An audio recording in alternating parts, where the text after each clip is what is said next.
Agora, falando um pouco sobre o comportamento, vamos entender dois conceitos fundamentais em mecânica de rochas, que é o conceito da isotropia e o conceito da anisotropia. Esses dois conceitos, eles são muito confundidos com outros dois que nós já tratamos aqui em outro vídeo da nossa trilha, que são homogeneidade e heterogeneidade. A gente vai ver que não tem relação. Isotropia e anisotropia, eles têm uma relação quanto a medidas de propriedades. Ou seja, se eu pegar aqui uma amostra de uma rocha e fizer a medição de uma propriedade, seja física, seja de resistência, de deformabilidade, permeabilidade, quando eu falo que essa amostra ou essa rocha ela tem um comportamento isotrópico, isso significa dizer, que todas essas medidas que eu estou fazendo aqui, elas vão dar muito próximas, valores muito próximos. Eu não posso falar que são valores iguais, porque isso é muito difícil de acontecer na geologia. A gente está trabalhando com meios naturais, não meios ideais, de mecânica de sólidos. Então, quando eu vou fazer essa medição, o range de diferença entre as medidas coletadas aqui ele é muito pequeno. Então, com isso, eu posso dizer que esse material é isotrópico. Agora, se todas, ou seja, vamos botar aqui para ficar muito mais claro, se as propriedades derem ali igual, eu posso chamar aqui de isotrópico.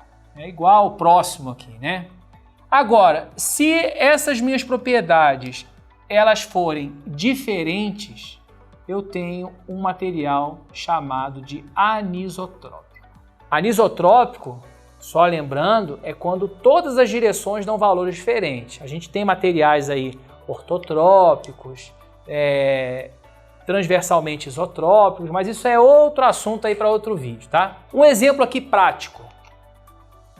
Olhando esse maciço aqui, vamos pensar num maciço de rochas sedimentares. Quando eu olho um maciço de rochas sedimentares, eu espero encontrar feições bem assim horizontalizadas, as camadas horizontalizadas, enfim. Se eu já olho para esse maciço aqui e, vamos supor, pensar em termos de resistência, o que daria talvez uma resistência mais alta? Eu tenho aqui, no sentido, vou chamar de Rx, para ficar claro, e tenho aqui no sentido vamos só desinverter aqui, Ry e Rx, ok? Bom, nesse caso aqui eu estou fazendo um esforço de forma ortogonal a esses principais planos. Eu espero que a minha resistência Rx seja maior que a minha resistência Ry. Por quê?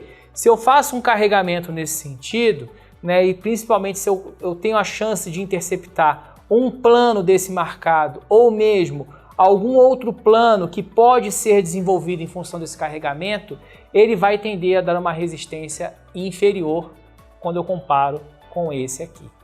Da mesma forma, a gente pode fazer essa avaliação com base na permeabilidade. Se eu pensar na água tentando passar por esse maciço, será que ela passaria com mais facilidade neste sentido, onde ela tem que atravessar aqui a matriz da rocha e chegar na descontinuidade, ou neste sentido aqui, quando ela já tem a descontinuidade ali como um caminho preferencial de percolação?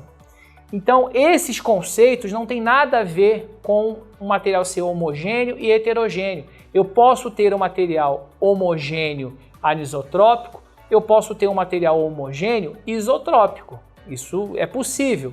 Então, homogeneidade e heterogeneidade tem muito mais relação com a distribuição desses elementos dentro do material rochoso e anisotropia e isotropia em relação à medida dessas propriedades. Assistam lá, pessoal. Tem mais vídeo interessante nos nossos canais de comunicação, nas nossas redes, nos nossos blogs. Curtam lá a Academia da Mineração para mais conteúdos. Tchau, tchau.